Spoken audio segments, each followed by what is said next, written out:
What is feminism for you? എന്താണ് ഷംല അതിനെ കുറിച്ച്? നമ്മൾ നമ്മുടെ ഫ്രീഡം എൻജോയ് ചെയ്യാം, ഒരു ബൗണ്ടറി ഇല്ലാതെ. നമ്മുടെ ലൈഫ് നമ്മളല്ലേ എൻജോയ് ചെയ്യേണ്ടത്. അത് മറ്റൊരാളുടെ ജീവിതം നമ്മൾ ജീവിച്ചിട്ട് കാര്യമില്ലല്ലോ. നമ്മളെ 16 കൊല്ലം ഞാൻ ഒരാൾക്ക് വേണ്ടി ജീവിച്ചു. അയാൾ എന്നെ ഇട്ടിട്ട് വേറൊരു സ്ത്രീയെ കല്യാണം കഴിച്ചു. ചില പുരുഷന്മാർ ഭാര്യയെ ജോലിക്ക് വിട്ട് വീട്ടിൽ സന്തോഷത്തോടെ ജീവിക്കും. ജഗദീഷിൻ്റെ ഏതോ മൂവിയിൽ പറയുന്നില്ലേ, പൊട്ടനായോണ്ട് ഒന്നും പേടിക്കണ്ടല്ലോ. ഇമിറ്റേറ്റ് ചെയ്യായിരുന്നു ഞാൻ ചെറുപ്പത്തിൽ. ആരെങ്കിലുമൊക്കെ കണ്ടാൽ ഇമിറ്റേറ്റ് ചെയ്യും. ഒരു പക്ഷേ എനിക്ക് അതായിരിക്കും ഈ പ്രഗ്നന്റ് ലേഡി ഇമിറ്റേറ്റ് ചെയ്യാൻ പെട്ടെന്ന് പറ്റിയത്. അത് അപ്പം ഞാൻ ഫസ്റ്റൊക്കെ ഈ വയറൊക്കെ വെച്ച് അബായൊക്കെ ഇട്ട് ക്ഷീണിച്ച് വരുമ്പോൾ എൻ്റെ അടുത്ത് അവർ ചോദിക്കും, പ്രഗ്നൻ്റ് ആണോ? സോയി എൻ്റെ കൂടെയാണ്, അവളുടെ അമ്മേൻ്റെ കൂടെയാണ്, ദെൻ ഷീ ഈസ് സേഫ്. പിന്നെ എൻ്റെ പ്രൊജക്റ്റ് ഞാൻ അത് ബാലൻസ് ചെയ്തിട്ട് ചെയ്യുന്നു. പിന്നെ എൻ്റെ ഹസ്ബൻഡ് ഓഫ് കോഴ്സ് നല്ല സപ്പോർട്ടാണ്. ഈ പറഞ്ഞ പോലെ നമുക്ക് ഇഷ്ടമുള്ള കാര്യങ്ങൾ ചെയ്യുക, അതിൽ ഹാപ്പി ആവുക എന്ന് പറഞ്ഞിട്ടുള്ളൊരു ആളാണ്. കമൽ സാറ്, പ്രേംകുമാർ സാറ് ഒക്കെ വന്നിട്ട് നന്നായിരുന്നു. ഞങ്ങൾ സിനിമയെ പറ്റി കേട്ടു. പിന്നെ സലീം അഹമ്മദ് സാർ ഉണ്ടായിരുന്നു അവിടെ, നമ്മുടെ 1990-കളിലെ പ്രൊഡ്യൂസർ. ആള് ഒരുപാട് പേരുണ്ടായിരുന്നു. നാട്ടുകാർ നല്ല സപ്പോർട്ട് ചെയ്യുന്നവരാണ്. എൻ്റെ നാട് തൃത്താലയാണ്.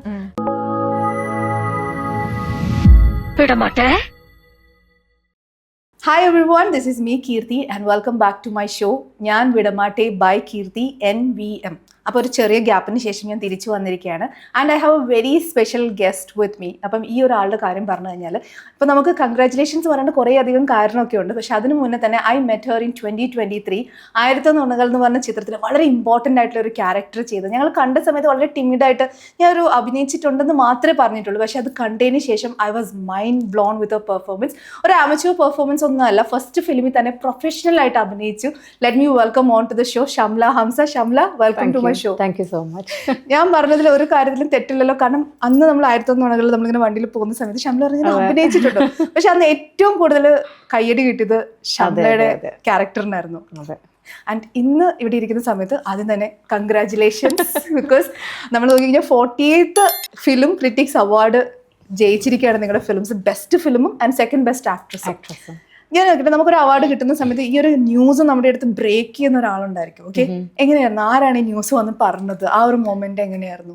ഞങ്ങൾക്ക് ഫെമിനിച്ചി ഫാത്തിമ എന്ന് പറഞ്ഞിട്ടൊരു ഗ്രൂപ്പ് ഉണ്ട്, ഒരു വാട്സപ്പ് ഗ്രൂപ്പ്. അപ്പോൾ അതിൽ ആദ്യം ഇങ്ങനെ film critics award for the best movie എന്ന് പറഞ്ഞിട്ട് കണ്ടു. അപ്പോൾ ഞാനത് വായിച്ചു, ഭയങ്കര സന്തോഷമായി, അതിന് അവാർഡ് കിട്ടിയല്ലോ എന്ന്.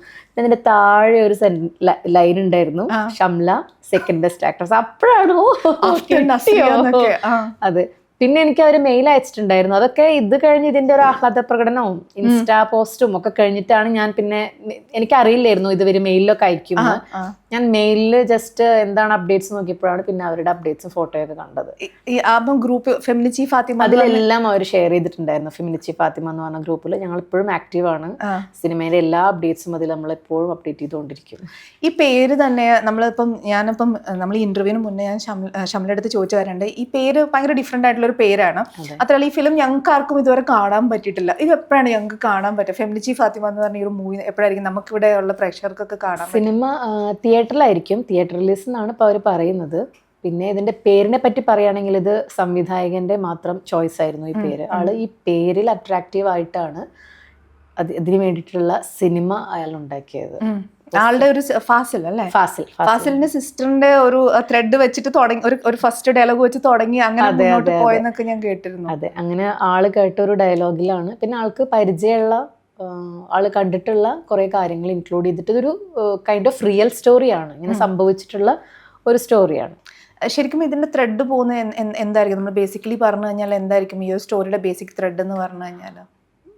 നമ്മൾ സ്ഥിരം നാട്ടിലൊക്കെ കണ്ടിട്ടുള്ള, ഇപ്പം നമ്മുടെ അമ്മമാരും ഇല്ലേ, നമ്മുടെ അമ്മമാരും ഇപ്പം നമ്മൾ അമ്മമാര് ഭക്ഷണം ഉണ്ടാക്കി കൊണ്ടുവന്ന് നമ്മൾ പറയില്ലേ, ഇതാണ് ഏറ്റവും ബെസ്റ്റ് ഭക്ഷണം എന്ന്. അപ്പം അവര് നമുക്ക് ആ ഭക്ഷണം എപ്പോഴും ഉണ്ടാക്കി തരും. കാരണം നമ്മളിടുന്ന ഡയലോഗ് കേൾക്കാൻ. പിന്നീട് അവർ അതിൻ്റെ അപ്പുറം ഒന്നും ചിന്തിക്കുന്നില്ല, എനിക്കൊരു വേറൊരു ജീവിതമുണ്ട്, എനിക്ക് വേറെ കാര്യങ്ങൾ എൻ്റർടൈൻമെൻ്റ് ഉണ്ട്, അതൊന്നും അവർ ചിന്തിക്കില്ല. നമ്മളെ സന്തോഷിപ്പിക്കാൻ വേണ്ടിയിട്ട് നമുക്ക് പിന്നെയും ഭക്ഷണം ഉണ്ടാക്കി തരും. നമ്മൾ നല്ല ഭക്ഷണം എന്ന് പറഞ്ഞ് സുഖിപ്പിച്ച് അവരവിടെ ഇരുത്തും. അതുപോലെ ഒരു ഭാര്യയാണ് ഇതിലെ ഫാത്തിമ എന്ന് പറഞ്ഞാൽ. അവളുടെ ഹസ്ബൻഡും കുട്ടിയാണ് ലോകം എന്ന് വിചാരിച്ചിട്ട് അങ്ങനെ ജീവിക്കും. അതിൽ ഭയങ്കര സന്തോഷമായിട്ട് ജീവിക്കുന്ന ഒരു സ്ത്രീയാണ്.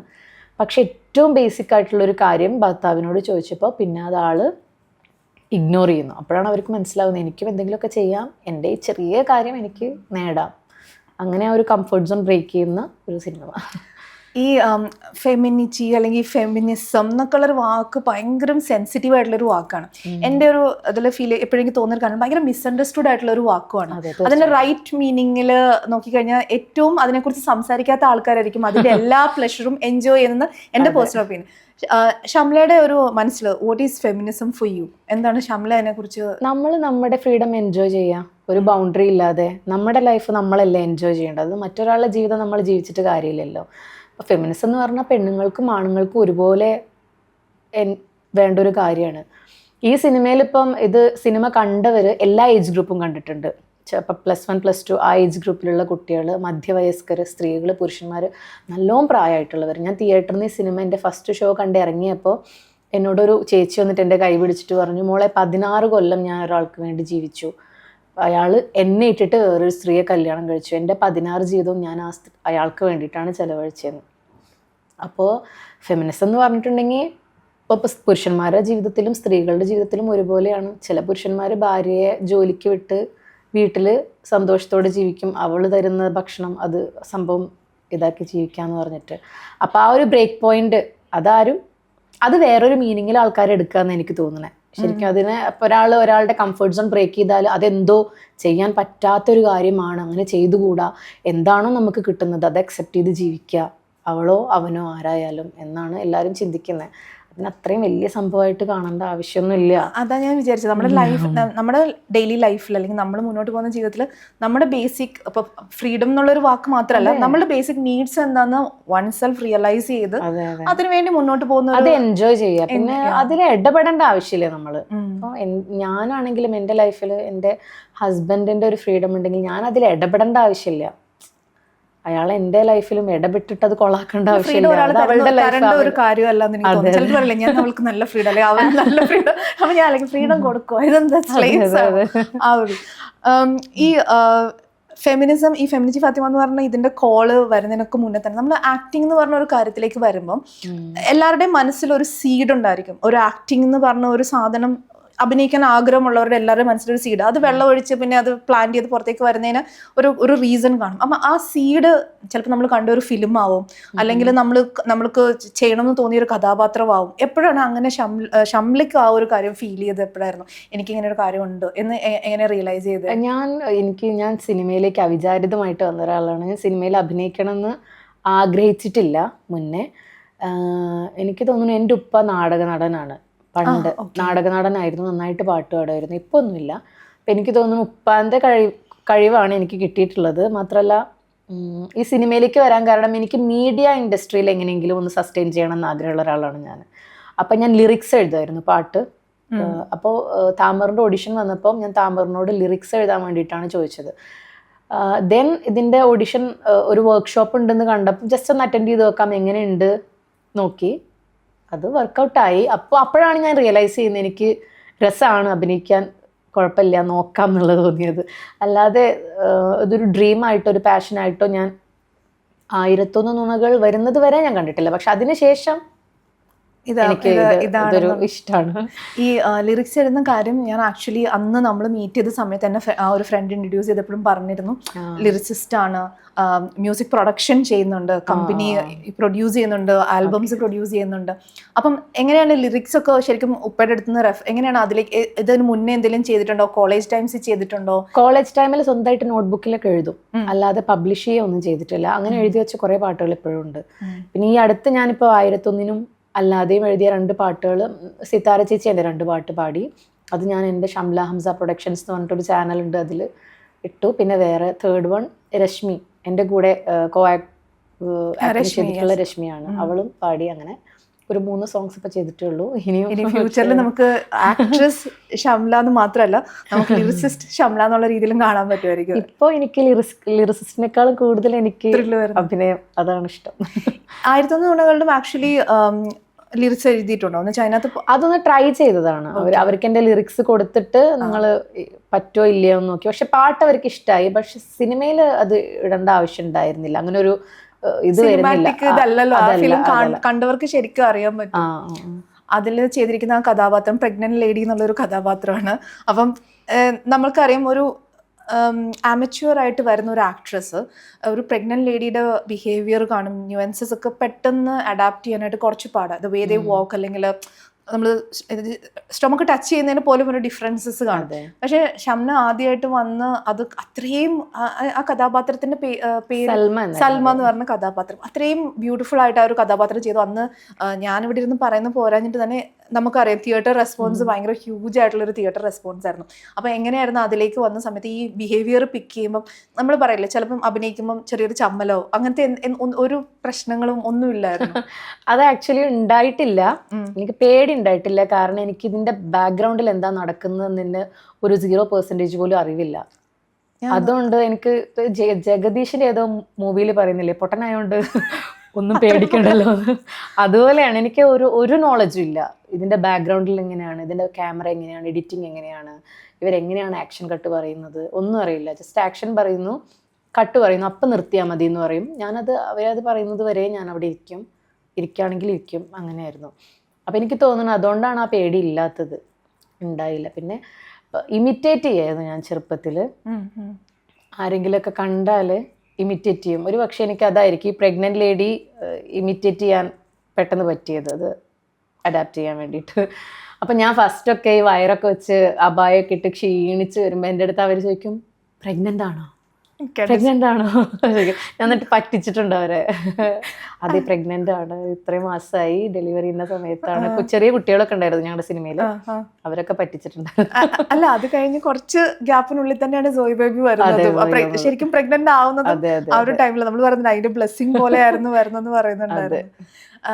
താമര ഇപ്പം നോക്കിക്കഴിഞ്ഞാൽ ഫസ്റ്റ് ഫിലിമിന്റെ ഡയറക്ടറാണ്, ഡെബ്യൂ ഡയറക്ടറാണ്. ഞാനും വന്നിങ്ങനെ ലൈക്ക് നമ്മൾ ഫിലിം കാണുമ്പോൾ ഒരു ഡെബ്യൂ ഡയറക്ടറിന്റെ മൂവിയായിട്ട് നമുക്ക് തോന്നില്ല. പിന്നെ ഇപ്പം ഇതിലേക്ക് വന്ന ഫെമിനിച്ചി ഫാത്തിമയിലേക്ക് വന്ന കോ പ്രൊഡ്യൂസറാണ്. അപ്പൊ എങ്ങനെയാണ് ബോണ്ട് വിത്ത് താമർ, എന്ത് പറഞ്ഞ എങ്ങനെയാണ് ആ ഒരു ബോണ്ട് പോകുന്നത്? ആക്ച്വലി എനിക്ക് ഈ സിനിമ എനിക്ക് ആദ്യം തന്നത് ഫാസിലാണ്, ഡയറക്ടർ ഫാസിൽ, ഫെമിനിച്ചി ഫാത്തിമേന്റെ. ഫാസിൽ നമ്മുടെ 1001 നുണകളുടെ സ്പോട്ട് എഡിറ്റർ ആയിരുന്നു. അങ്ങനെ സിനിമയൊക്കെ കഴിഞ്ഞ് കുറച്ച് കഴിഞ്ഞപ്പോഴാണ് ഒരു സബ്ജക്റ്റ് ഉണ്ട്, ഒന്ന് നിങ്ങൾ വായിക്കുമോ എന്ന് ചോദിച്ചത്. അപ്പം ഞാൻ വായിച്ചപ്പോൾ ഭയങ്കര ഇൻട്രസ്റ്റിംഗ് ആയിട്ട് തോന്നി. പിന്നെയാണ് പറഞ്ഞത് ഇങ്ങനെ താമറും എൻ്റെ കൂടെ അഭിനയിച്ചിട്ടുള്ള സുധീഷ് സ്കറിയ ആളുമാണ് പ്രൊഡ്യൂസേഴ്സ്. അപ്പോൾ ഭയങ്കര ഇൻട്രസ്റ്റിംഗ് ആയി. നമ്മളൊരു ടീമല്ലേ, ഓൾറെഡി പരിചയമുള്ള ഒരു ടീമല്ലേ. പിന്നെ നല്ല സ്റ്റോറി ആയിരുന്നു, നല്ല നമുക്ക് ഇന്നത്തെ കാലത്ത് കൊടുക്കാൻ പറ്റുന്ന ഒരു സ്റ്റോറിയാണ്. അതായത് ഈ സംഭവം കുറച്ച് അനുഭവിച്ച് വന്നവരുണ്ട്, അവർക്ക് റിലേറ്റ് ചെയ്യാൻ പറ്റും. ഇനി അങ്ങോട്ട് അനുഭവിക്കാൻ പോകുന്നവർക്ക് ഇത് സ്റ്റോപ്പ് ചെയ്യാനും പറ്റും. ഒരു അങ്ങനത്തെ സ്റ്റോറിയാണ്. അപ്പോൾ ആ ടീമിൻ്റെ നമുക്ക് പിന്നെ ഭയങ്കര കംഫർട്ടബിൾ ആയിട്ട് ചെയ്യാം. അവർക്ക് എൻ്റെ ഒരു കാലിബർ അവർക്ക് അറിയാം. ഐ മീൻ എത്രയാണ് എൻ്റെ ലിമിറ്റ്, എത്ര പുഷ് ചെയ്യണം, കഴിയാൻ പറ്റും, എത്ര കഴിയും എന്നൊക്കെ അവർക്ക് അറിയാമല്ലോ. അപ്പം അതുകൊണ്ട് സന്തോഷത്തോടെ നല്ല കംഫർട്ടബിൾ ആയിട്ട് ചെയ്തു. നമ്മൾ എന്തൊരു പാഷനും നമ്മൾ പറയുന്ന സമയത്ത് നമുക്ക് ഏറ്റവും കൂടുതൽ ആവശ്യം വേണ്ടത് നമ്മൾ പറഞ്ഞ പോലെ ഫ്രീഡമോ അല്ലെങ്കിൽ പെർമിഷനോ ഒന്നുമല്ല, സപ്പോർട്ട് എന്ന് പറഞ്ഞൊരു കാര്യമുണ്ട്. അത് പല ഫോംസിൽ വരും. നമുക്ക് അത് നമ്മുടെ ഫാമിലി സപ്പോർട്ട് നമുക്ക് ഇമ്പോർട്ടൻ്റ് ആണ്, ബിക്കോസ് നമ്മുടെ ടൈം സ്കെഡ്യൂൾസ് നമുക്ക് അതിനനുസരിച്ച് അറേഞ്ച് ചെയ്യാം. ഇപ്പം നോക്കിക്കഴിഞ്ഞാൽ സോയി ബേബി ആയ 6 months സമയത്താണ് ഫെമിനിച്ചി ഫാത്തിമ ചെയ്യുന്നത്. So how did that support come from? I mean where did it come from? എങ്ങനെ ഏതൊക്കെ രീതിയിലാണ് ആ സപ്പോർട്ട് കിട്ടിയിരുന്നത്? സോയിക്ക് ഒരു 3 months 4 months ആയപ്പോൾ ഫാസിലിൻ്റെ അടുത്ത് ഈ സ്റ്റോറി പറഞ്ഞിരുന്നു. അപ്പോൾ ഞാൻ ഫാസിലിൻ്റെ അടുത്ത് പറഞ്ഞത് ഒരു 6 months ആവട്ടെ സോയിക്ക്, എന്നാലും എനിക്ക് അവളായിട്ട് എങ്ങോട്ടേലൊക്കെ പോകുമ്പോൾ ആരുടെ അടുത്താണെങ്കിലും അവളൊന്ന് കംഫർട്ടബിൾ ആയിട്ട് ഇരിക്കുള്ളൂ. എൻ്റെ ഉമ്മ വന്നിരുന്നു കൂടെ, പിന്നെ എൻ്റെ ഹസ്ബൻഡ് ഓഫ് കോഴ്സ് നല്ല സപ്പോർട്ടാണ്. ഈ പറഞ്ഞ പോലെ നമുക്ക് ഇഷ്ടമുള്ള കാര്യങ്ങൾ ചെയ്യുക, അതിൽ ഹാപ്പി ആവുക എന്ന് പറഞ്ഞിട്ടുള്ളൊരു ആളാണ്. അപ്പോൾ ആൾ നന്നായിട്ട് സപ്പോർട്ട് ചെയ്തിട്ടുണ്ട്. പിന്നെ എൻ്റെ ഉമ്മ 25 above days ഉണ്ടായിരുന്നു നമുക്ക് ഷൂട്ട്. എൻ്റെ കൂടെ എല്ലാ ദിവസവും ഉണ്ടായിരുന്നു. പിന്നെ ആ സെറ്റ് എന്ന് പറഞ്ഞാൽ എനിക്ക് നല്ല കംഫർട്ടബിൾ ആയിരുന്നു. അപ്പോൾ ഫീഡ് ചെയ്യണമെങ്കിൽ എന്നോട് പോയിക്കോളാൻ പറയും, അവൾ ഉറക്കിയിട്ട് വന്നാൽ മതി എന്ന് പറയും. ഇടയ്ക്ക് ബ്രേക്ക് തരും. പിന്നെ എൻ്റെ ലഞ്ച് ബ്രേക്ക് ഞാൻ സോയിൻ്റെ കൂടെ ഇരിക്കുക, കുറച്ച് ഭക്ഷണം കഴിക്കണ്ടായിരുന്നു. അതുകൊണ്ട് നല്ല വെയിറ്റ് ആയിട്ടുള്ള ഞാൻ ഏകദേശം 10 കിലോ കുറച്ചു ഷൂട്ട് കഴിയുമ്പോഴേക്കും. അതുകൊണ്ട് അങ്ങനെ ഒരു സഹായം ഉണ്ടായി. പിന്നെ നല്ല കംഫർട്ടബിൾ ആയിരുന്നു. അവളെ നോക്കാനും എല്ലാത്തിനും അവർ ആവശ്യത്തിനുള്ള സമയമൊക്കെ തന്നിട്ടുണ്ടായിരുന്നു. ഞാൻ ഷംലയുടെ ഇൻസ്റ്റാഗ്രാം പോസ്റ്റുകളൊക്കെ ഇങ്ങനെ നമ്മൾ കാണാറുണ്ട്, നമ്മൾ മ്യൂച്വലി ഫോളോ ചെയ്യുന്നുണ്ട് വിനു. അപ്പം നോക്കുമ്പോൾ എപ്പോഴും ബേബി ആയിട്ടുള്ള ആ ഒരു ടൈം സ്പെൻഡിങ്ങും ഇതൊക്കെ. അപ്പം ഇപ്പം ഷംലയുടെ അതിന് മുന്നേ എനിക്ക് വിനോ ഈച്ചത് VC അത് കഴിഞ്ഞിട്ടുള്ള ഒരു ഫേസ്. പക്ഷെ ആക്ച്വലി നോക്കിക്കഴിഞ്ഞാൽ ഇപ്പോൾ സോയി ബേബി വന്നതിന് ശേഷമാണ് മോർ പ്രൊമിനൻ്റ് ആയിട്ട് വർക്ക് ചെയ്തിരുന്ന മോർ സക്സസ് വന്നിരിക്കുന്നത് how is it being A mom എങ്ങനെയാണ്. പിന്നെ ഇപ്പോൾ പറഞ്ഞ ഒരു കാര്യമുണ്ട്, നമ്മളിപ്പോൾ മൾട്ടി ടാസ്കിങ് ഒക്കെ ചെയ്യുന്നവർക്കാണ് പലപ്പോഴും എല്ലാം കൂടെ ഒന്ന് ബാലൻസ് ചെയ്യാൻ പറ്റുള്ളൂ. അല്ലെങ്കിൽ നമ്മളത് ശരിക്കും ഒരു ആൻസൈറ്റി ഫേസിലേക്ക് പോകും. അഭിനയിക്കണം, നാട്ടിലേക്ക് ട്രാവൽ ചെയ്യണം, ബേബീനൊക്കെ. അപ്പം എങ്ങനെയായിരുന്നു ആ ഒരു work balance and mom life എങ്ങനെ പോകുന്നു, എന്താണ്? എനിക്ക് നല്ല സ്ട്രെസ് ഉണ്ടായിരുന്നു ആക്ച്വലി. ഈ പറഞ്ഞ പോലെ ട്രാവൽ ചെയ്യണ്ടേ എന്നുള്ളത് വലിയൊരു സ്ട്രെസ്സായിരുന്നു. പക്ഷെ അവൾ കാം ആൻഡ് ക്വയറ്റ് ആയിരുന്നു കൂടെ. ട്രാവൽ ചെയ്യുമ്പോഴൊന്നും ഇതുവരെ പ്രശ്നമൊന്നും ഉണ്ടായിട്ടില്ല. ബട്ട് സ്റ്റിൽ നമ്മൾക്ക് തോന്നില്ലേ, ഇനി എന്തെങ്കിലും പറയുമോ, ആരെങ്കിലും കുട്ടീനെ കൊണ്ട് പോകുമ്പോൾ ചീത്ത പറയുമോ, വീട്ടുകാരെന്തെങ്കിലും പറയുമോ, ഇനി കുഞ്ഞ് കരഞ്ഞാൽ ഉമ്മ ചീത്ത പറയുമോ, അങ്ങനെയൊക്കെയുള്ള ടെൻഷൻസ് ഉണ്ടാവില്ല. അതൊന്നും ഉണ്ടായില്ല. സ്ട്രെസ് എനിക്ക് നന്നായിട്ടുണ്ടായിരുന്നു സോയിൻ്റെ കാര്യത്തിൽ. പക്ഷെ എൻ്റെ ഒരു ആഗ്രഹം എന്ന് വെച്ചാൽ എൻ്റെ ഈ സ്ട്രെസ്സ് കാരണം എൻ്റെ ഈ പ്രൊജക്റ്റ് എൻ്റെ കയ്യിൽ നിന്ന് പോകരുത്. അതിനാണ് ഞാൻ ഫോക്കസ് കൊടുത്തത്. സോയി എൻ്റെ കൂടെയാണ്, അവളുടെ അമ്മേൻ്റെ കൂടെയാണ്, ദെൻ ഷീ ഈസ് സേഫ്.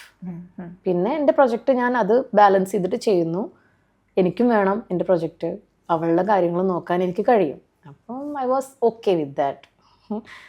ഈ ഇപ്പോൾ നമ്മൾ ഈ 2 ഫിലിം എടുത്താൽ 1100 എടുത്താലും ഫെമിനിച്ചി ഫാത്തിമ എടുത്താലും രണ്ടും ഇൻ്റർനാഷണൽ ഫിലിം ഫെസ്റ്റിവലിൽ ഇന്ത്യയിൽ നല്ല രീതിയിൽ റെക്കഗ്നീഷൻ കിട്ടിയതാണ്. നമ്മൾ അവിടെ ക്രിയേറ്റ് ചെയ്തൊരു അപ്രോർ നമുക്ക് പലപ്പോഴും ന്യൂസ് ത്രൂ ഒക്കെ അറിയാൻ വേണ്ടി പറ്റും.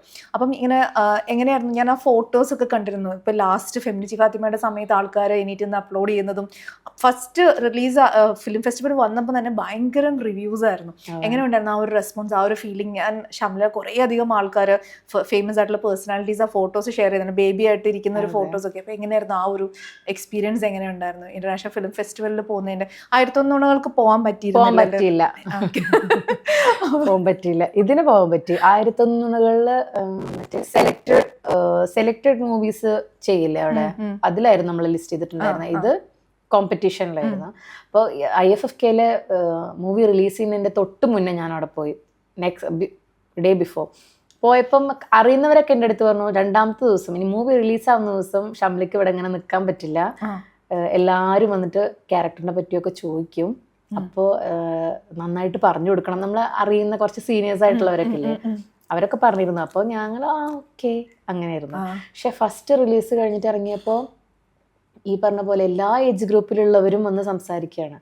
എല്ലാവർക്കും ഒരുപോലെ ഇഷ്ടമായി. എല്ലാവരും വന്ന് ഭയങ്കര സന്തോഷത്തോടെയാണ് സംസാരിച്ചത്. ഞങ്ങൾക്ക് ഇഷ്ടപ്പെട്ടു സിനിമ, നന്നായി ചെയ്തു, നല്ല നാച്ചുറലായിട്ട് ചെയ്തു. പിന്നെ ആരാണ് ഇത് എഴുതിയത്, ഫാസിലിനെ പ്രത്യേകം കാണാൻ പോയി, എന്നെ പ്രത്യേകം കാണാൻ വന്നു. പുറത്തൂടെയൊക്കെ ഇറങ്ങുമ്പോൾ നമ്മൾ സ്ഥിരമായിട്ട് കാണുന്ന നടന്മാരൊക്കെ ഇല്ലേ, അവരൊക്കെ ഇങ്ങനെ IFFKയിൽ അവരിങ്ങനെ നടക്കുന്നുണ്ട്, ഒരുപാട് പേരെ കണ്ടു. അപ്പോൾ അവരൊക്കെ അടുത്ത് വന്നിട്ടൊക്കെ കൈയൊക്കെ പിടിച്ച് അടുത്തൊക്കെ വന്ന് സംസാരിച്ചു. ഇങ്ങോട്ട് വന്നിട്ട് ഏറ്റവും മെമ്മറബിൾ ആയിട്ടുള്ള കമൽ സാറ്, പ്രേംകുമാർ സാറ്, പിന്നെ ഒരുപാട് പേരെ കണ്ടു. എനിക്ക് പേരിങ്ങനെ കുറേ, ഹരിശ്രീശങ്കർ സാറ്, ദെൻ കുറേ പേര്, ഞാൻ പേരെടുത്ത് പറയാൻ കിട്ടുന്നില്ല, ഒരുപാട് പേരെ കണ്ടു. അവരൊക്കെ വന്നിട്ട് നന്നായിരുന്നു. ഞങ്ങൾ സിനിമയെ പറ്റി കേട്ടു. പിന്നെ സലീം അഹമ്മദ് സാർ ഉണ്ടായിരുന്നു അവിടെ, നമ്മുടെ 1100 പ്രൊഡ്യൂസർ. ആള് ഒരുപാട് പേരുണ്ടായിരുന്നു. അപ്പം അതൊക്കെ നമ്മളിങ്ങനെ ആഗ്രഹിക്കുന്ന ആളുകളെ കാണാൻ പറ്റുന്നതന്നെ നമുക്ക് ഭയങ്കര സന്തോഷമാണ്. അവരുടെ അടുത്തുനിന്ന് നമ്മളുടെ കഥാപാത്രത്തെ പറ്റി, നമ്മുടെ സിനിമയെ പറ്റി നല്ല അഭിപ്രായം കിട്ടുമ്പോൾ ഒരു എക്സ്ട്രാ സന്തോഷം. ഞാൻ വേറൊരു കാര്യം ചോദിക്കുന്നത് വിചാരിക്കാം, നമ്മളിപ്പോഴും നമുക്ക് ഇപ്പോൾ ഇഷ്ടമുള്ള ആക്ടേഴ്സിൻ്റെ കാര്യം പറഞ്ഞല്ലോ. അപ്പം ഈ 1100 വന്ന ശേഷം, പിന്നെ ഇപ്പോൾ ഫെമിനിച്ചി ഫാത്തിമ വന്നതിന് ശേഷം ഇങ്ങനെ ഏറ്റവും വളരെ സ്പെഷ്യലായിട്ടുള്ളൊരു മെസ്സേജസ് ഒക്കെ വന്നിട്ടുണ്ടായിരിക്കും. അപ്പോൾ ആരാണ് ഇങ്ങനെ ഷംല ഒട്ടും വിചാരിക്കാത്ത ഒരാൾ കൺഗ്രാജുലേറ്റ് ചെയ്ത് അങ്ങനെ മെസ്സേജസ് ഒക്കെ വന്നിട്ടുണ്ടോ? എനിക്ക് ജിയോ ബേബി സാർ, ആളെനിക്ക് മെസ്സേജ് അയച്ചിട്ടുണ്ടായിരുന്നു. പിന്നെ ഫാസിൽ റസാക്ക്, ദെൻ റഫീഖ് സാറ്, അവരൊക്കെ മെസ്സേജ് അയച്ചിട്ടുണ്ടായിരുന്നു. നന്നായിരുന്നു, നന്നായിട്ട് ചെയ്തു എന്നൊക്കെ പറഞ്ഞിട്ട്. ഈ ഞാനിപ്പം ഷംലയോട് ഇതിനു മുന്നേ നമ്മൾ സംസാരിച്ചപ്പോഴും പറഞ്ഞു, അവാർഡ് ഇപ്പം 48th ഫിലിം ക്രിറ്റിക്സ് അവാർഡ് ഇങ്ങനെ നമ്മൾ വന്ന് നിൽക്കുകയാണ്. നമ്മൾ കുഞ്ഞിലൊക്കെ ചില സമയത്ത് വെറുതെ നമ്മൾ എന്തെങ്കിലുമൊക്കെ, ഞാൻ പണ്ട് ഏതോ ഒരു ഓസ്കറിൻ്റെ ഇതൊക്കെ കണ്ടിട്ട് ഞാൻ അത് ജയിച്ചിട്ട് നമ്മൾ ഇന്ന് സ്പീച്ച് പറയുന്നൊക്കെ പോലെ നമ്മൾ മിററിലൊക്കെ ചെയ്ത്, എല്ലാവരും കുട്ടിക്കാലത്ത് അങ്ങനത്തെ എന്തെങ്കിലുമൊക്കെ. അപ്പം ഇപ്പം ആലോചിക്കുമ്പം ആ ഒരു അവാർഡ് റിസീവ് ചെയ്യാൻ പോകുന്നൊരു മൊമെൻറ്റ് മനസ്സിൽ കാണുമല്ലോ, എന്താണ് ഫീൽ ചെയ്യുന്നത്? അതിനെക്കുറിച്ച് ഇപ്പം ആലോചിച്ച് എത്ര എക്സൈറ്റ്മെൻ്റ് ആണോ, എങ്ങനെയാണ് ഫീൽ ചെയ്യുന്നത്? Because you are going to receive award with all the other dignitaries. Yes, excited ആണ്, ഭയങ്കര എക്സൈറ്റഡ് ആണ്, നല്ല സന്തോഷമുണ്ട്. ഞാൻ ഒരിക്കലും എക്സ്പെക്ട് ചെയ്തില്ല. ലൈക്ക് ഫസ്റ്റ് നമ്മുടെ സിനിമയ്ക്ക് കിട്ടിയെന്ന് പറഞ്ഞപ്പോൾ തന്നെ ഞാൻ സ്റ്റോപ്പ് ചെയ്തു. അടിപൊളി സിനിമയ്ക്ക് കിട്ടിയല്ലോ, അതും ബെസ്റ്റ് സിനിമ. അതിൻ്റെ അടിയിലാണ് ഫാസിൽ എഴുതിയിട്ടുണ്ടായിരുന്നത് ഷംലയ്ക്ക് ഇതുണ്ടെന്ന് പറഞ്ഞിട്ട്. അത് ഞാൻ കുറച്ച് കഴിഞ്ഞിട്ടാണ് കണ്ടത്. അപ്പോൾ ഭയങ്കര എക്സൈറ്റ്മെൻ്റ് ആയി, നല്ല സന്തോഷം, എല്ലാവരെയും കാണാൻ പറ്റും. പിന്നെ 1001 കഴിഞ്ഞപ്പോൾ ഞാനിങ്ങനെ ആഗ്രഹിച്ചിരുന്നു എന്തെങ്കിലുമൊക്കെ ചിലപ്പോൾ അവാർഡ് കിട്ടുമായിരിക്കും. എല്ലാ ആക്ടേഴ്സിന്റെ ഒരു ഡ്രീമാണല്ലോ. നമ്മൾക്ക് എപ്പോഴും ഈ ഒരു അവാർഡ് കിട്ടുമ്പം അല്ലെങ്കിൽ നമ്മൾ എന്തെങ്കിലും ലൈഫിൽ അച്ചീവ് ചെയ്യുമ്പോൾ നമ്മൾ സ്വപ്നം കണ്ട് മാനിഫെസ്റ്റ് ചെയ്തൊരു കാര്യം നടക്കുമ്പം നമ്മുടെ മനസ്സിൽ കുറേ അധികം നമ്മളെ അപ്രിഷ്യേറ്റ് ചെയ്ത് സപ്പോർട്ട് ചെയ്ത ആൾക്കാർ, നമ്മുടെ പേരൻസ്, നമ്മുടെ ഇമ്മീഡിയറ്റ് ഫാമിലി, ഹസ്ബൻഡ്, നമ്മുടെ മക്കൾ എല്ലാം നമ്മുടെ മനസ്സിൽ വരും. അതേപോലെ ആയിരിക്കും നമ്മളെ ഡൗട്ട് ചെയ്ത ആൾക്കാരുടെ മുഖവും അല്ലേ? ബിക്കോസ് അങ്ങനത്തെ സിറ്റുവേഷൻസ് ഉണ്ടായിട്ടുണ്ട്. എന്ന് വെച്ചാൽ ഇപ്പം ആക്ടിങ്ങിലേക്കാണ് പോകുന്നതെന്ന് പറയുമ്പോൾ ഇതിലേക്ക് പോകാം, ഈ ഒരു ഫീൽഡാണ്. കുറേ ആൾക്കാർ അതിന് നെഗറ്റീവ് പറയുന്ന എല്ലാത്തിനും കാണുമല്ലോ ഒരു പോസിറ്റീവ് ആൻഡ് നെഗറ്റീവ് കമന്റ്സ് വരുന്നത്. അപ്പൊ അങ്ങനത്തെ ആൾക്കാരും മനസ്സിലേക്ക് വന്ന അങ്ങനത്തെ സിറ്റുവേഷൻസ് ഉണ്ടായിട്ടുണ്ടായിരുന്നു? അങ്ങനെ അതങ്ങനെ ഞാൻ കൺസിഡർ ചെയ്തിട്ടില്ല. ഇൻഫാക്ട് എനിക്കിഷ്ടമുള്ളൊരു കാര്യം നമുക്കങ്ങനെ സിമ്പിളായിട്ട് പറയാം, പക്ഷെ കുറച്ച് കഷ്ടമാണ് അതിന്. എന്തോ എനിക്കത് കൺസിഡർ ചെയ്യേണ്ട സിറ്റുവേഷൻ വന്നിട്ടില്ല. എനിക്കിങ്ങനെ ഒരു അവസരം വന്നപ്പോൾ ഞാൻ ഹസ്ബൻഡിനോട് പറഞ്ഞു, അപ്പോൾ ഇങ്ങനെ ചെയ്തു നോക്ക്, പോയി നോക്ക് എന്ന് പറഞ്ഞു. പിന്നെ എൻ്റെ ഫാമിലി അവർ സപ്പോർട്ട് ചെയ്തു, അത്ര തന്നെ. വേറെ കുറെ ആലോചിച്ചിട്ടില്ല. റെഫറൻസസ് എന്തെങ്കിലും എടുക്കാറുണ്ടോ? അപ്പോൾ ഈ ആക്ടിങ്ങിന് പോകുന്ന സമയത്ത് ഏതെങ്കിലും ഒരു കഥാപാത്രം, എന്തെങ്കിലും പ്രിപ്പറേഷൻ അങ്ങനെയൊക്കെ എന്തെങ്കിലും ചെയ്യാറുണ്ടോ ഷംല? എനിക്കിങ്ങനെ നാച്ചുറലായിട്ട് നമ്മളെങ്ങനെയാണോ അങ്ങനെ തന്നെ ചെയ്യുക എന്ന് റെഫറൻസ് ഒന്നും അങ്ങനെ എടുത്തിട്ടില്ല. ഈ ഞാൻ ഷംല ആക്ച്വലി ടൈംസ് ഓഫ് ഇന്ത്യക്ക് കൊടുത്ത ആ ഒരു ആർട്ടിക്കിൾ വായിക്കുന്ന സമയത്ത് ഞാൻ കണ്ടിരുന്നു. നമ്മൾ ഇപ്പം എനിക്ക് തോന്നുന്നു ഷംല ഓൾവേസ് ഒരു ഹിജാബി ഗേൾ ആയിരുന്നു. ലൈക്ക് റൈറ്റ് ഫ്രം ബിഗിനിങ് ഒരു ഹിജാബി ഗേൾ, ആ ഒരു ഇഷ്ടത്തിൽ ഇട്ട് തുടങ്ങിയത്. അപ്പൊ പലപ്പോഴും പലരും കമന്റ്സ് പറയുന്ന ഒരു കാര്യമാണ്, ലൈക്ക് ഇപ്പം ഹിജാബ് ആയതുകൊണ്ട് ചില കഥാപാത്രങ്ങളല്ലേ ചെയ്യാൻ പറ്റുള്ളൂ, ഇനി ചില കഥാപാത്രത്തിലേക്ക് വരുമ്പം ഇപ്പം കോസ്റ്റ്യൂമിന് റെസ്ട്രിക്ഷൻസ് വരില്ലേ? അപ്പൊ അങ്ങനെ പറഞ്ഞ ആൾക്കാരുടെ ഒക്കെ അടുത്ത് what was your take on that? അങ്ങനെയൊന്നുമില്ല, കഥാപാത്രം വേറെ, ഞാൻ വേറെ. ഷംല ഹംസ എന്ന് പറഞ്ഞ വ്യക്തി എങ്ങനെയാണ് നടക്കണം അങ്ങനെ തന്നെ ആയിരിക്കും. പക്ഷെ എനിക്കിഷ്ടമാണ് നല്ല വേറെ വേറെ വെറൈറ്റി ഓഫ് ഇത് ചെയ്യാൻ, ക്യാരക്ടേഴ്സ് ചെയ്യാൻ. അപ്പം അങ്ങനെ കിട്ടിയാൽ ചെയ്യും തീർച്ചയായിട്ടും. നല്ലൊരു കഥാപാത്രം നല്ലൊരു ടീമിൻ്റെ കൂടെ നല്ലൊരു സംവിധായകൻ്റെ കൂടെ ഒക്കെ ചെയ്യാൻ വന്നാൽ ഞാൻ ഒഴിവാക്കില്ല, എന്തായാലും ചെയ്യും. ഈ കഥാപാത്രങ്ങളുടെ കാര്യം പറയുമ്പോൾ നമുക്ക് എപ്പോഴും കാണുമല്ലോ, നമ്മൾ എപ്പോഴും ഒന്ന് തിരിഞ്ഞു നോക്കി നമുക്ക് പോയി കാണാൻ തോന്നുന്ന കുറച്ച് ഫിലിംസില്ലേ, അങ്ങനെ ഏറ്റവും ഇഷ്ടപ്പെടും എപ്പോഴും കാണുന്ന ഒരു ടൈപ്പ് ഓഫ് ഫിലിംസ് ഏതൊക്കെയാണ്? എനിക്ക് ഉർവശി ചേച്ചിൻ്റെ എല്ലാ സിനിമകളും ഇഷ്ടമാണ്. ഞാൻ വീണ്ടും വീണ്ടും കണ്ട് പഴയ സിനിമകളൊക്കെ വീണ്ടും കണ്ടിച്ചിരിക്കും, കരയും ഒക്കെ ചെയ്യും. പുള്ളിക്കാരിയുടെ അഭിനയം അല്ലേ? അതെ അതെ അതെ, എനിക്ക് ഭയങ്കര ഇഷ്ടമാണ്. അപ്പൊ എനിക്ക് ഏത് സിനിമയാന്ന് പറയാൻ അറിയില്ല, എല്ലാ സിനിമയും കുറേ സിനിമകൾ ഞാൻ കാണാറുണ്ട്. കുറേ ഭാഗങ്ങൾ, സ്പെഷ്യലായിട്ടുള്ള ഭാഗങ്ങളൊക്കെ കാണാറുണ്ട്. അപ്പോൾ ഇപ്പം നമ്മുടെ ഫിലിമിൽ നമുക്ക് എല്ലാവർക്കും ഇഷ്ടപ്പെട്ട ജോണേഴ്സും കാണും. അതിൽ ഏറ്റവും ഇഷ്ടപ്പെട്ട ഒരു ജോണർ ഓഫ് ഫിലിംസ് ഏതായിരിക്കും? ഈ വന്ന ഫിലിംസിൽ ഏതായിരിക്കും കാണാനൊക്കെ ഇഷ്ടം? Crime thrillers. അതിലേക്ക് പോയാൽ പിന്നെ ഞാൻ അതിലേക്ക് പോകും. ക്രൈം ത്രില്ലേഴ്സ്, പിന്നെ ലൂസിഫർ പോലെ ഇങ്ങനെ കുറച്ചിങ്ങനെ സ്ലോ ആയിട്ട് പോയിട്ട് പിന്നെ അങ്ങോട്ട് മാസാക്കുന്ന. അതായത് ലൂസിഫറിലെ ലാലേട്ടന്റെ ആ ഫൈറ്റ്, അത് ഇടയ്ക്കിടയ്ക്ക് കാണാറുണ്ട്. എമ്പുരാൻ കണ്ടോ? ഇല്ല, കണ്ടിട്ടില്ല. വാവേനെ കൊണ്ട് പോകാൻ പറ്റില്ല, അതുകൊണ്ട് സൗണ്ടൊക്കെ ഭയങ്കര സൗണ്ട് ആവില്ലേ. പിന്നെ കരയാണെങ്കിൽ പകുതിക്കുന്ന ഇറങ്ങി പോരേണ്ടി വരും. അപ്പൊ കാണണം സ്ലോലി. ഈ നമ്മളിപ്പോ നോക്കിയാൽ നമ്മളിപ്പോ ഇന്റർവ്യൂ ചെയ്യുന്ന ഇവിടെ ദുബായിൽ ഇരുന്നിട്ടാണ്. നമുക്ക് എല്ലാവർക്കും ഇവിടെ വന്നു കഴിഞ്ഞാൽ ഒരു ഡ്രീം, നമ്മൾ എന്തെങ്കിലുമൊക്കെ ഒരു ഡ്രീംസ് അച്ചീവ് ചെയ്യുന്നത് നമുക്ക് ഫീൽ ചെയ്യുന്നുണ്ട്. It's A blessed place.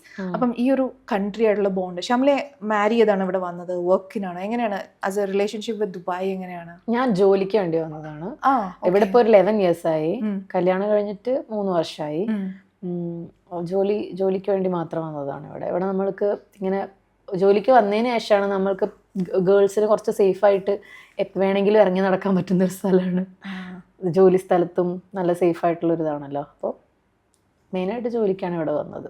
ഇപ്പം നോക്കിക്കഴിഞ്ഞാൽ എല്ലാ ഡ്രീംസും അച്ചീവ് ചെയ്യാൻ പറ്റിയ ഒരു പ്ലേസ് എന്നുള്ള ഒരു ഇതുമായി വിചാരിക്കാത്തൊരു സ്ഥലത്ത് വന്നു. പക്ഷെ അത് ഇഷ്ടപ്പെട്ട പോലെ ആയിപ്പോ. ആദ്യം വന്നപ്പോ അങ്ങനെ ഇതൊന്നും സിനിമ ഒരിക്കലും ഇല്ല. അത് സിനിമയൊക്കെ നമുക്ക് ഡ്രീം ചെയ്യാൻ പറ്റുന്നതും ആഗ്രഹിക്കാൻ പറ്റുന്നതും നാട്ടിൽ നിൽക്കുമ്പോഴല്ലേ. ഇപ്പോഴും എൻ്റെ അടുത്ത് ആൾക്കാർ പറയാറുണ്ട്, ദുബായിലല്ല നാട്ടിലാണ് കൂടുതൽ ഓപ്പർച്യൂണിറ്റി. അപ്പൊ നാട്ടിലേക്ക് വരും. ശരിയാണത്, നാട്ടിലേക്ക് വരൂ എന്ന് പറയുന്നുണ്ട്. കാരണം നാട്ടിൽ നിന്നാൽ നമുക്ക് ഓപ്പർച്യൂണിറ്റീസ് കിട്ടും. ഞാൻ ആക്ച്വലി ഇതേപോലെ നമ്മൾ ഒരു ഗ്രൂപ്പ് ഓഫ് ആൾക്കാരുടെ ഒരു വർക്ക്ഷോപ്പ് നമ്മൾ കാണാനിടയായിട്ടുണ്ടായിരുന്നു. അപ്പൊ അതിൽ എല്ലാവരും ആസ്പയറിങ് ആക്ടേഴ്സ് ആട്ടോ. അപ്പൊ അവരുടെ അടുത്തും എല്ലാവരും പറഞ്ഞ് അവരുടെ ഒരു മെയിൻ കൺസേൺ ഇതാണ്, ലൈക്ക് നാട്ടിൽ പോയി നിന്നാലേ ചാൻസസ് കൂടുതൽ കിട്ടുള്ളൂ. പക്ഷെ ദുബായിലേക്ക് ഇപ്പോൾ ഒരുപാട് മൂവീസ് UAE ഗൾഫ് കൺട്രീസിലേക്ക് വരുന്നുണ്ട്. ഇപ്പോൾ നമ്മുടെ താമര സംവിധാനം ചെയ്ത ഇപ്പോൾ താമറിന്റെ 2 മൂവീസ് ഇപ്പോൾ ദുബായിലാണ്. ഒന്ന് സർക്കിട്ട്, ഒന്ന് 1001 നുണകൾ, പിന്നെ ഒരുപാട് ഉണ്ടല്ലോ ഇവിടെ, പേര് ഞാൻ മറന്നുപോയി. ഒരുപാട് സിനിമകൾ ഇവിടെ തന്നെ ഉണ്ടല്ലോ. അല്ല, ഇവിടെ ഷൂട്ടിംഗ് ആക്ച്വലി ലൊക്കേഷൻ പോലെ നടക്കുന്നുണ്ട്. കാരണം ഇവിടുത്തെ ഗവൺമെന്റും ആക്ച്വലി നല്ല രീതിയിൽ എന്റർടൈൻമെന്റ് അവർക്ക് അതിനുവേണ്ടി തന്നെ ഒരു സ്പേസ് ക്രിയേറ്റ് ചെയ്ത് നല്ല രീതിയിൽ സപ്പോർട്ട് ചെയ്യുന്നുണ്ട്. മീഡിയ സിനിമകൾ ഇവിടെ ചെയ്യുന്നുണ്ട് ഇപ്പോൾ. അപ്പൊ നമുക്ക് ഹോപ്പ് ഉണ്ട് ഇവിടെ. ഈ എപ്പോഴും ചിന്തിച്ചിട്ടുണ്ട് ഇന്നൊരു ടൈപ്പ് ഓഫ് കഥാപാത്രം ചെയ്യണം, കമേഴ്ഷ്യൽ സൈഡിലേക്ക് പോയാൽ കമേഴ്ഷ്യലായിട്ട് ഇപ്പം നമ്മൾ നോക്കിക്കഴിഞ്ഞാൽ ഇതെല്ലാം ഒരു ഇന്റർനാഷണൽ ഫിലിം ഫെസ്റ്റിവലിൽ പോകുന്നത്. അപ്പോൾ ഇനിയും അടുത്ത് ഇങ്ങനെ മനസ്സിൽ വിചാരിച്ചിട്ടുണ്ട് ഇനി കമേഴ്ഷ്യലായിട്ട് കമേഴ്ഷ്യലൈസ്ഡ് ഫിലിംസ് അങ്ങനെ മനസ്സിലേക്ക് അറിയില്ല. കൊമേഴ്ഷ്യൽ ഞാൻ അങ്ങനെ ചിന്തിച്ചിട്ടില്ല. എനിക്കങ്ങനെ ചിന്തിക്കുക എന്താണ് ഏത് ക്യാരക്ടറാണ് വരാമെന്നൊന്നും അറിയില്ല. പക്ഷെ ഇങ്ങനത്തെ സിനിമകളാകുമ്പോൾ നമ്മളിങ്ങനെ ഒരു നമുക്കറിയുന്ന ഒരു സോണിൽ ഇങ്ങനെ പോകുന്നൊരു സിനിമകളെ പോലെ തോന്നും. അറിയില്ല, മറ്റേ കൊമേഴ്ഷ്യലൊക്കെ വരുമ്പോൾ കുറച്ച് നല്ല ചാലഞ്ചിങ് ആയിരിക്കും എനിക്ക് തോന്നുന്നത്, വേറെ എന്ത് ക്യാരക്ടർ ആണെങ്കിലും. നോക്കാം.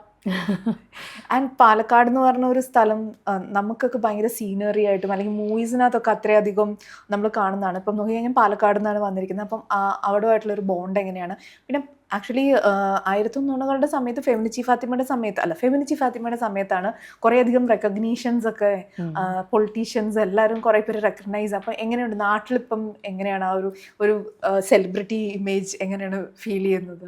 നാട്ടുകാർ നല്ല സപ്പോർട്ട് ചെയ്യുന്നവരാണ്. എൻ്റെ നാട് തൃത്താലയാണ്, പാലക്കാട് ജില്ലയിലെ തൃത്താല. ഞാൻ ചെറുപ്പം മുതലേ നാട്ടിലുള്ള എല്ലാ പ്രോഗ്രാമിനും ഞാൻ പങ്കെടുക്കും. ഓണത്തിനായാലും ന്യൂ ഇയറിനായാലും ഞങ്ങൾക്ക് അവിടെ വലിയൊരു ഗ്രൂപ്പുണ്ട്. സന്തുവേട്ടൻ, സജുവേട്ടൻ, അങ്ങനെ ഗിരി, അവരൊക്കെ. അപ്പോൾ അവരൊക്കെ നടത്തുന്ന വലിയ പ്രോഗ്രാംസ് ഉണ്ട് അവിടെ. ഓണത്തിനും എല്ലാത്തിനും ഞാൻ പങ്കെടുത്തിരുന്നു ചെറുപ്പത്തിൽ, ഒരു 9th വരെ. പിന്നെ +1 +2 വേറെ സ്ഥലത്താണ് പഠിക്കാൻ പോയത്. കാരണം ഇതിലേക്ക് കോൺസെൻട്രേഷൻ ഉണ്ടായിരുന്നില്ല. അപ്പോൾ നാട്ടിൽ നിന്ന് വളരെ സപ്പോർട്ടീവാണ് എല്ലാവരും. അവർക്ക് തന്നെ അറിയാം, ചെറുപ്പം മുതലേ എന്നെ അറിയാം. പിന്നെ ഇപ്രാവശ്യം പോയപ്പോൾ എനിക്കായിട്ടൊരു പ്രോഗ്രാമൊക്കെ വെച്ചു. എനിക്ക് കുറേ അവാർഡ്സൊക്കെ അവർ തന്നു. പിന്നെ നമ്മുടെ MP രാജേഷ് മിനിസ്റ്റർ അവർ വന്നു. എൻ്റെ വീട്ടിൽ ബൽറാം സാർ വന്നു, വീട്ടിലേക്ക് അവരൊക്കെ വന്നു. സന്തോഷം, നല്ല സപ്പോർട്ടുണ്ട് നാട്ടിൽ നിന്ന് തന്നെ. അപ്പം എന്താണേലും ഇപ്പം നമ്മൾ ഇത്രയും നേരം സംസാരിച്ച് ആ ഒരു ടൈം പോയത് അറിഞ്ഞില്ല. ഫെമിനിച്ചി ഫാത്തിമ എന്ന് പറഞ്ഞൊരു മൂവി കാണാൻ ഞാൻ ഭയങ്കര എക്സൈറ്റഡാണ്. കാരണം കുറേ റീസൺസ് ഉണ്ട്. ഇത്രയും പേര് അതിനെക്കുറിച്ച് പറയുമ്പോൾ അതിന് കണ്ടന്റ് എന്നറിയാൻ ഞങ്ങൾക്കും ആഗ്രഹമുണ്ട്. അപ്പം ഞങ്ങളിനി അതിൻ്റെ OTT റിലീസിനൊക്കെ വേണ്ടി വെയിറ്റ് ചെയ്യും. കൂടുതലും പറഞ്ഞ പോലെ ഷംലയ്ക്ക് ഇഷ്ടപ്പെട്ട ടൈപ്പ് ഓഫ് കഥാപാത്രങ്ങളെല്ലാം തേടി വരട്ടെ. Thank you so much for being on the show. അപ്പം വളരെ സന്തോഷം. നമുക്ക് ഇനി അടുത്ത ഫിലിമിന്റെ പ്രീമിയറിന് ഇതേപോലെ നമുക്കിരുന്ന് കാണാം. Okay, thank you.